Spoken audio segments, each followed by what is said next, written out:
Boker Tov this morning. I was praying earlier, and this topic, has come up, and it keeps coming up, and I'm sure that it comes up in your own life many, many times. As human beings, we want to know where we're going. We like to have a path laid out before us. It's why we have maps. It's why we have GPS. It clearly lays out exactly where we're going. And also, what does it mean to be led by the Spirit? So, I just want to talk this morning a little bit about this because, I believe there are conferences, there are, meetings and gatherings, there's seminars, there's on all of these things. How are you led by the Spirit? How do you know what direction that Father wants for your life? And, there are some simple verses, and I've just come to realize that I make things so complicated in my own life, in my own walk, my own journey, my own course of action, my mannerisms, everything that I am, I complicate. But when I go back to the Word, it seems so simple. And I think it's because of my flesh just gets in the way of making things more difficult than what they should be. But I've told this story multiple times, and I'll just tell it real quick, and then I have a couple of notes I jotted down. When I went to Israel, I prayed.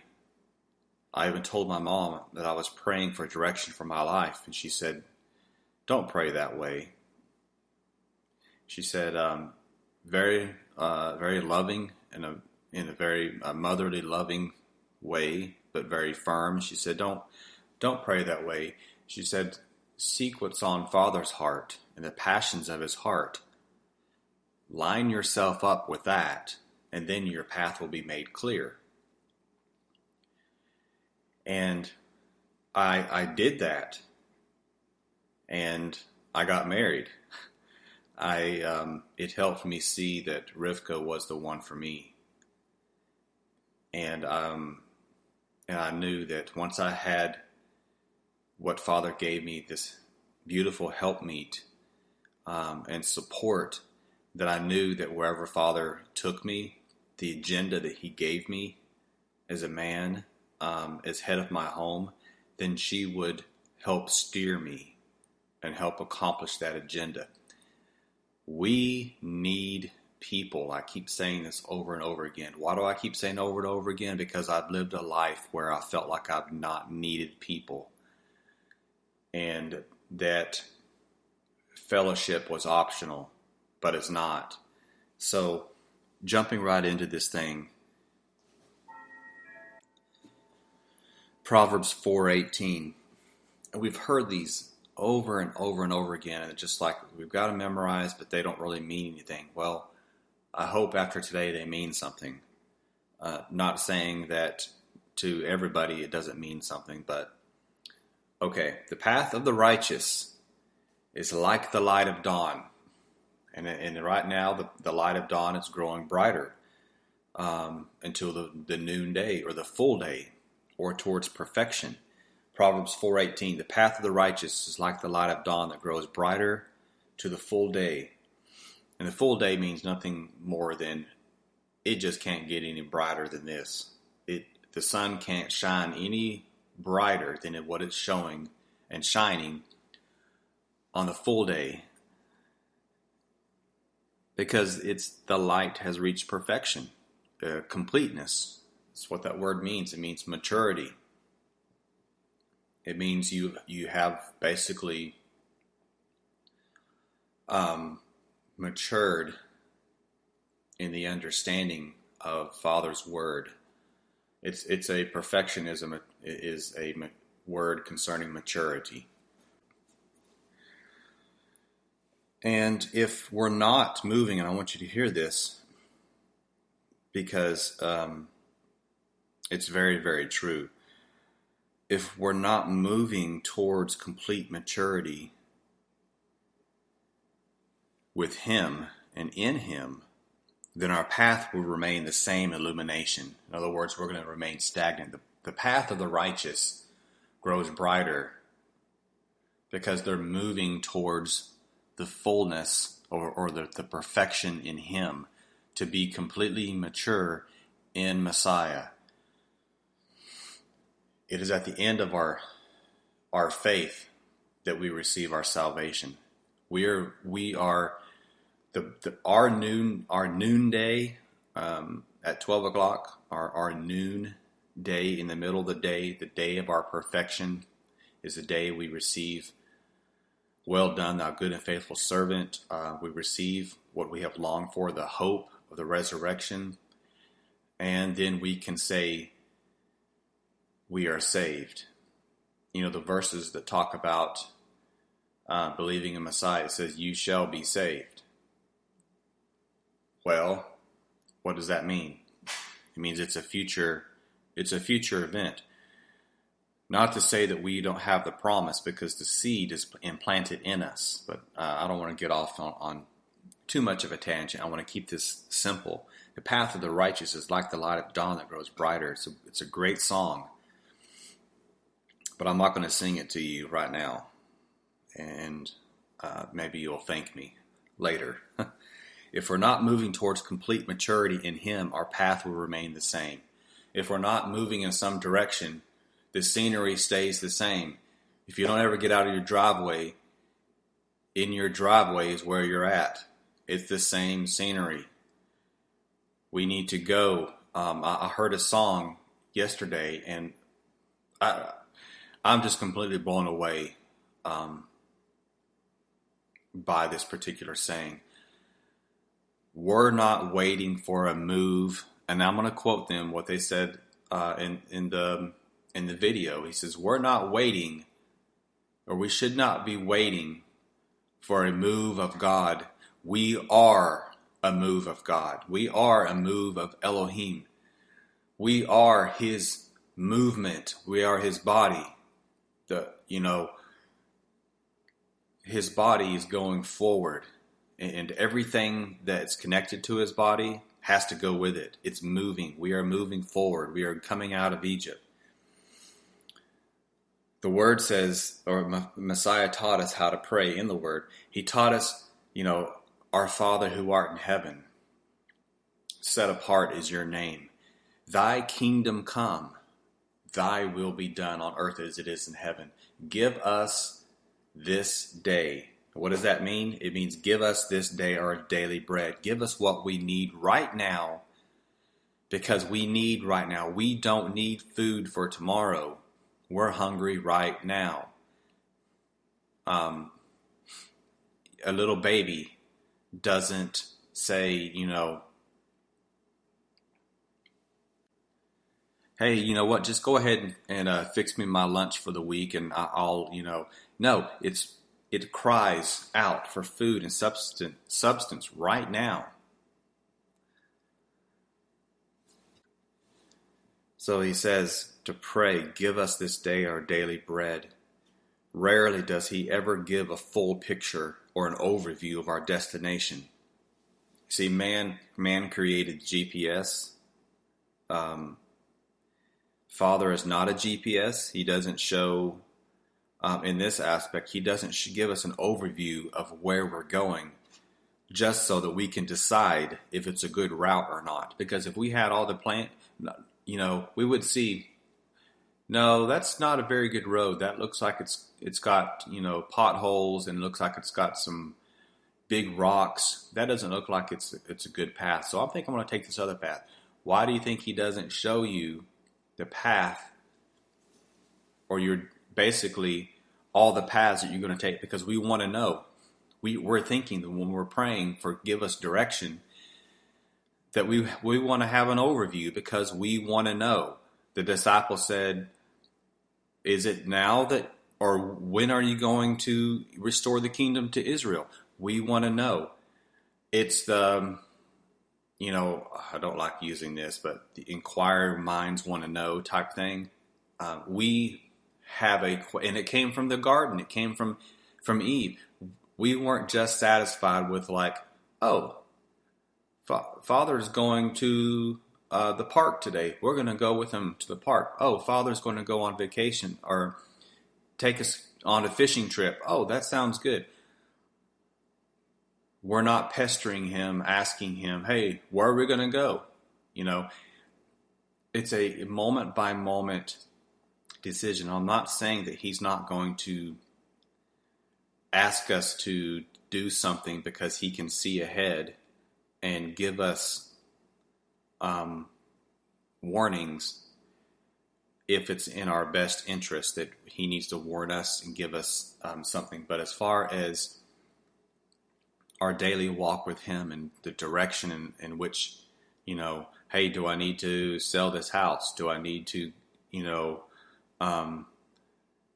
give me some directions as far as, do I need to move here? A lot of times it comes to the point where we're just like I've always said, we're sheep in his pasture, and oh, the master's calling. And I think what we need to really be praying is, first of all, is putting down our flesh so that we can hear his voice. And when we hear his voice, then we'll know where we're going to go. I think we would just want to just know where we're going to go without really putting the emphasis on hearing his voice. So if we hear his voice clearly and we take out our selfish desires, which I'm going to cover here in a second, then we're going to hear his voice clearly. We have to clear the airwaves because there's a lot of junk, and a lot of that is the enemy, but a lot of it is our own selves because of the way that we were brought up, worrying, fretting over things. That shuts down his ability to give us clear direction. And really, it's not so much direction for our lives, it's our willingness to follow him. I believe if our heart is just tender before him and willing to follow him wherever he goes, the direction, the path that he takes us, and the circumstances we end up in, that's just part of it. That shouldn't be what we're seeking. What we're seeking should be to follow him and to hear his voice clearly. He leads us step by step, one rock in the stream to the other. Basically,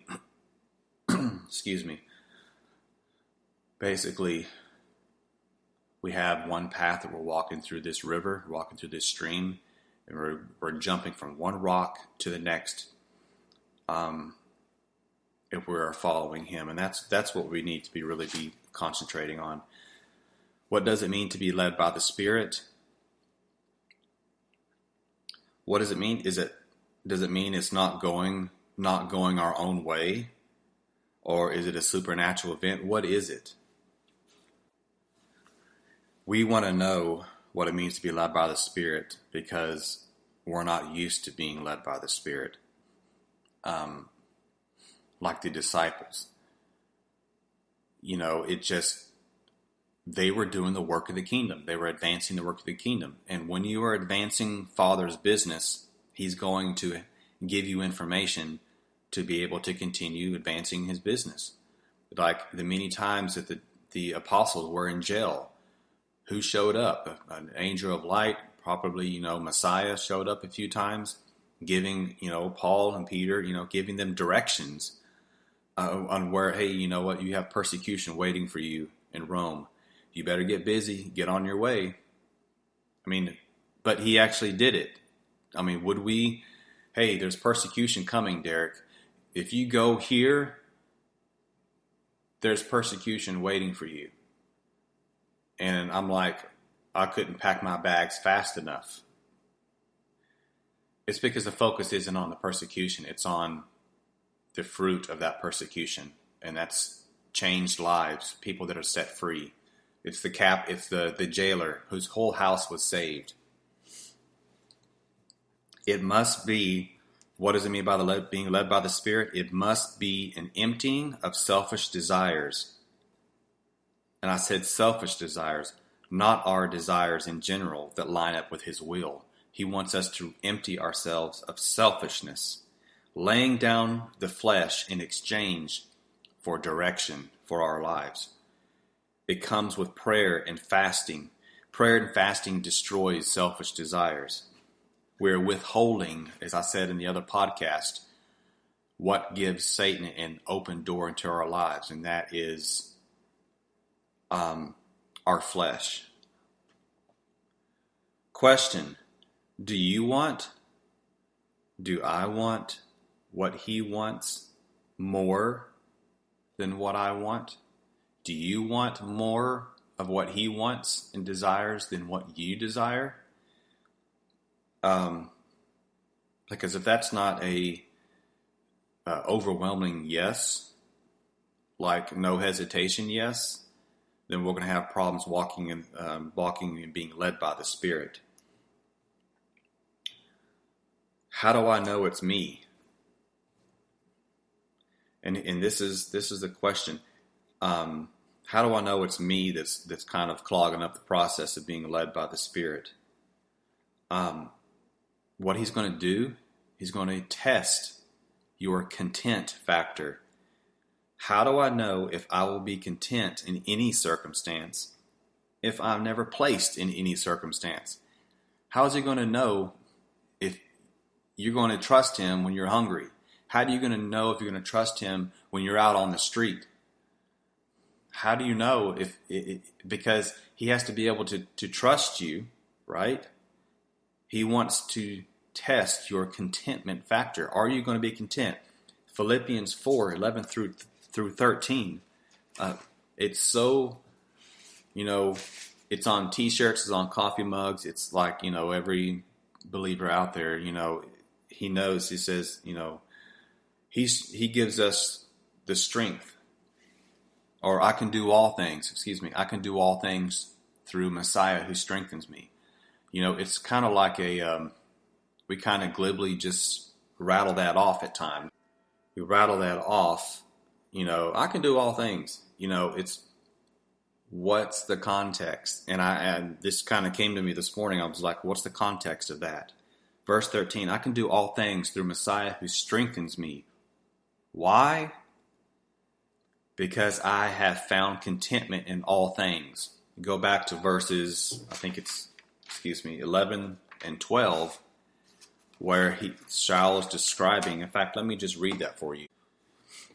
Shaul says in verse 11, Philippians 4, not that I speak concerning need, for I have learned to be content in whatever state I am. I know what it is to be humbled, and I know what it is to have in excess. In any and every situation, I have learned both to be filled and to be hungry, both to have in excess and to be in need. I have strength to do all through Messiah who empowers me. Quite interesting that he follows being content in any circumstances with, I can do all things. He strengthens us to do all things. I want you to hear this. He strengthens us to do all things because he can trust us to be content in all things. Listen to that again. He gives us strength. He strengthens us to do all things because he can trust us to be content in all things. It comes back to possessing more than what I already have. To those that have, he's going to give more, but those that basically have, but they don't do anything with, he's going to take away. The little that they have, he's going to take away. It comes back to possessing more than what I already have. It takes strength to be content in all things. Therefore, he gives me more strength to do all things through him. And that's the key. Is it's a process, it's a journey. He takes you, he gives you a little bit of strength so that when you're hungry and you are waiting, and you don't turn away from him, and he gives you that sustaining strength to be able to be content. Then someone shows up, your neighbor shows up. Hey, I had bought some extra food, and I don't know why, but I thought maybe you might like to use some of it. Whatever it is, that's going to boost our faith. That's going to be able to allow us to be content in the next situation. Being content even when we're hungry. When we're filled. In any circumstance, he's going to give us the strength, and he's going to multiply that strength so that because we're content in all things, we can do all things through Messiah who strengthens us. He gives me more strength to do all things through him. It is his strength. He gives us the strength even to be content. Then when we are, he gives us more so that eventually all things we are able to do. What does the word strength mean? In the Greek, it means dynamo. It's the power to enable to do something. He empowers us to do it. And what is that empowerment to do? What is it for? The advancement of the kingdom. Quite interesting. The advancement of the kingdom. This has come up to me in my spirit many, many times. The other day, I wrote something down, and I was formulating kind of a vision, because we have to have some kind of idea of where we're going and what we would like to do. And of course, Father's all for it if it lines up with his desires. And if we're pleasing to him, and we will remain in right standing, then of course. So I'm putting together this little vision, and one of the big things in the middle of it says, advance the kingdom. This is what Rivka and I, and yourself, what we are called to do. Go ye into all the world and advance the kingdom. Preach the good news, then advance the kingdom. That means go out and take men and women, human beings out of the kingdom of darkness and put them in light. And we do that by sharing the light. So he enables us and he gives us the power to do that. So back to the vision, to what I was saying was advancing the kingdom. I actually wrote that down on my yellow legal pad. The next day, I check the mail. I get a magazine from the Voice of the Martyrs, and on the front of it, it says, Advance the Kingdom, 2017. There you have it. The word says in Proverbs 3, 5 through 6, Trust Yahuwah with all of your heart and lean not upon your own understanding. In all your ways acknowledge him, and he shall make your path straight. This was actually a song that I sang in my youth group one time, but I chose that verse because we like to quote it when we're like, trust in the Lord with all of your heart, and he's going to make your path straight. Well, let's break that down. What does that exactly mean? What does trust mean? What does to lean mean? What is understanding? What is your ways? How do we acknowledge him? How does he direct? And what are our paths? And all of these things. What does trusting Yahuwah means? It means trusting and leaning not. Trust and relying not or supporting yourself or having support for yourself. To trust means to be boldly confident.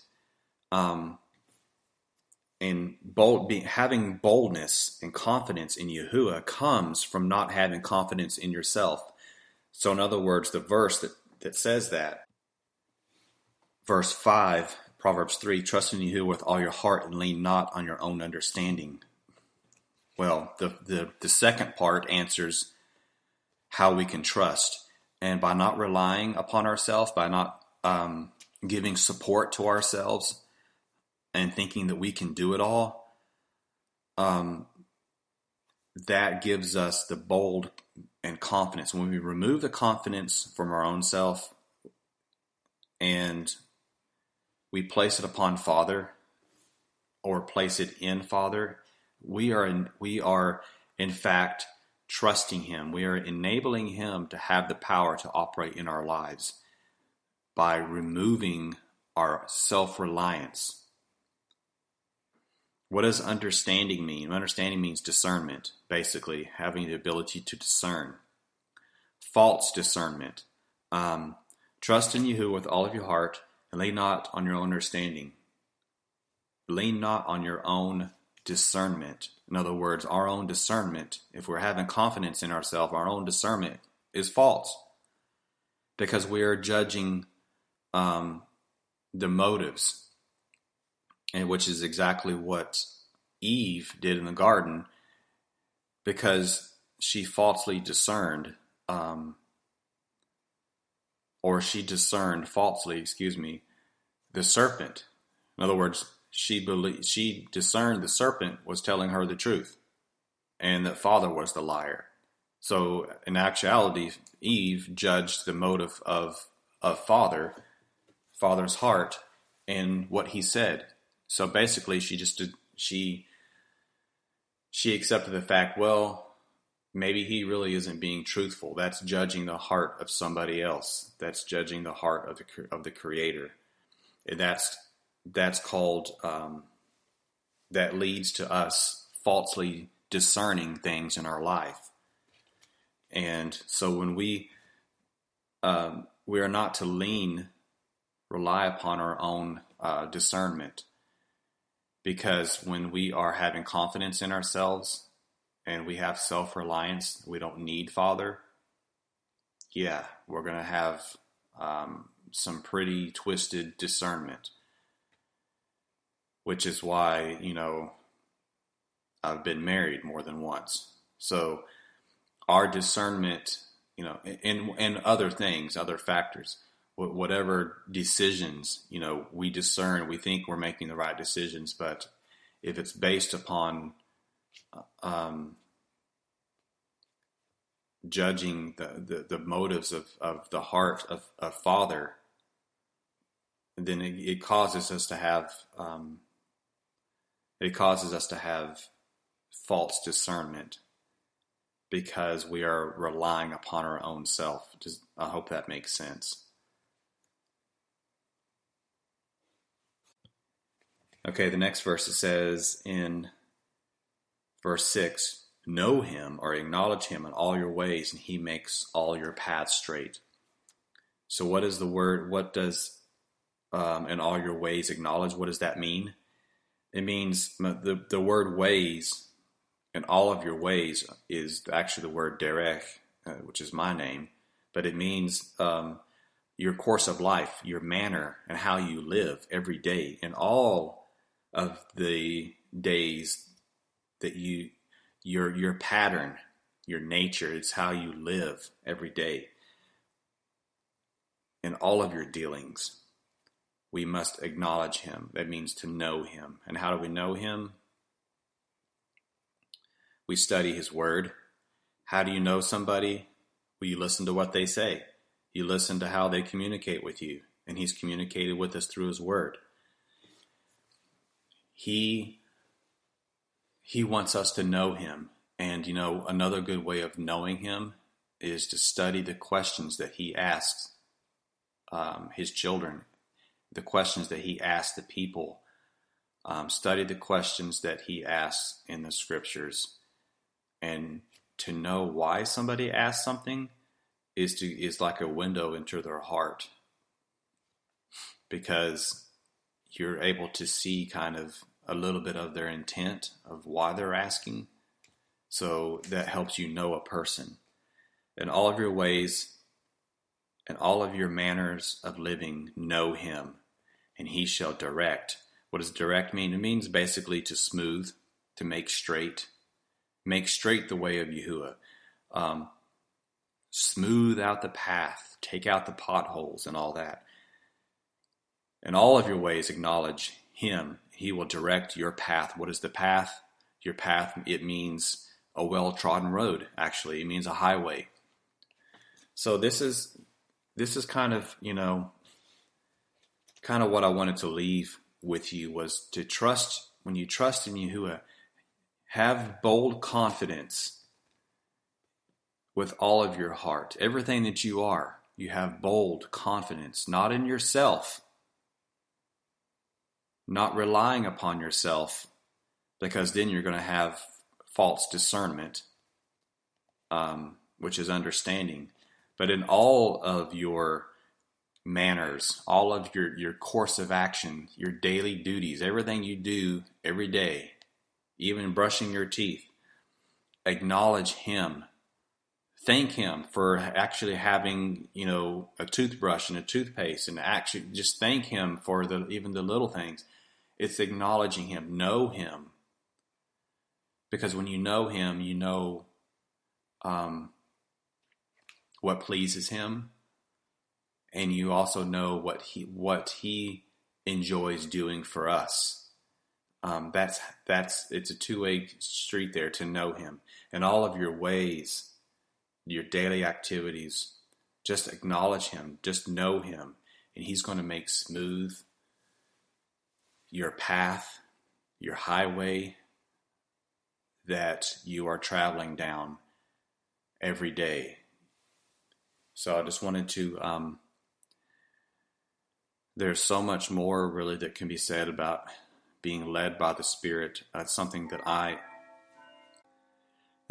I'm really seeking for myself. And I believe, and I'm choosing to believe, that the simplicity of the word of Elohim is good enough to get me where I'm going. Or else, why have his word written down? We have the testimony of the people that in the scriptures that were led by him. Abraham just believed. He's like, he probably thought that this, following him has got to be a whole lot better than where I'm at. Though his family was prosperous, but I don't want to get off into a whole lot of things. I just wanted to keep this simple. In how are we led by the Spirit? How do we know what direction that he has for our life? And if we are actually on that path that he has for us. He leads us one victory after another. What's the verse that talks about being, we go from glory to glory, from esteem to esteem. And we learn to trust him more and more and more. And who knows?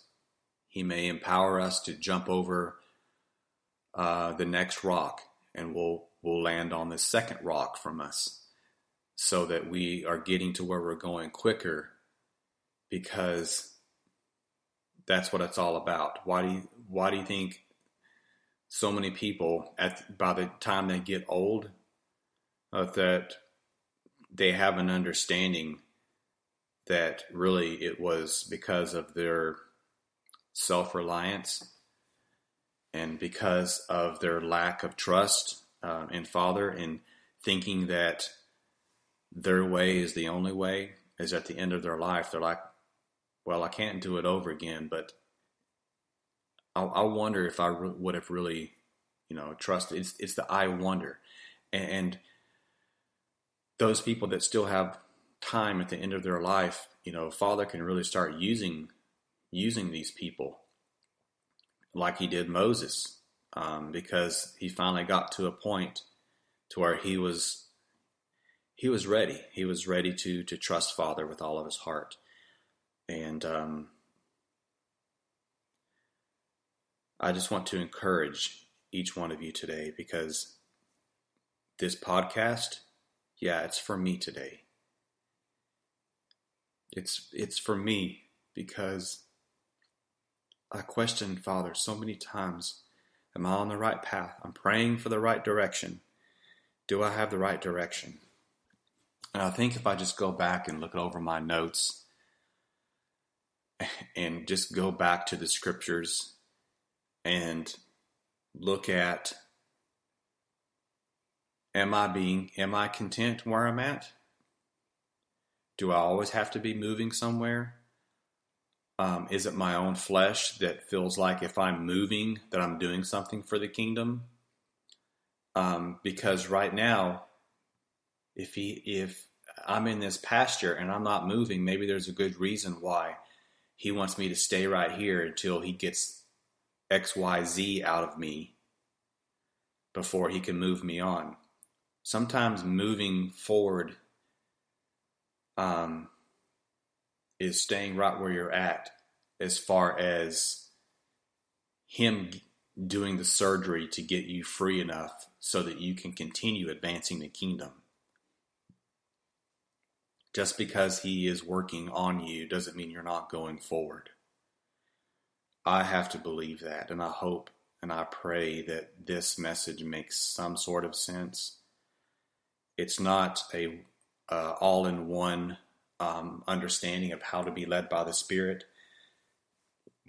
but I pray that it gives you some kind of direction, no pun intended, into where you are to begin if you are asking for direction for your life with Him. He gives us the strength. And I just want to go back to that because that's what the revelation that He gave me that this morning as I'm looking at, and I tied in because I can do all things through Messiah who strengthens me is not a verse that stands alone. It's connected to being content in all things. I can do all things because I'm content in all circumstances. And how am I going to be content in all circumstances? Because I'm going through training and testing and trial. He's not going to lead us into temptation beyond what we are able to handle. That's what He says. But He will deliver us from evil. So I just want to encourage you and thank you for your heart. Thank you for listening today. Joy, blessings, and shalom. Go forth. He's got a path for you, and He's got good things. No eye has seen, no ears heard, no mind has conceived the things that He has in store, the good things that He has in store for us because we love Him. Shalom.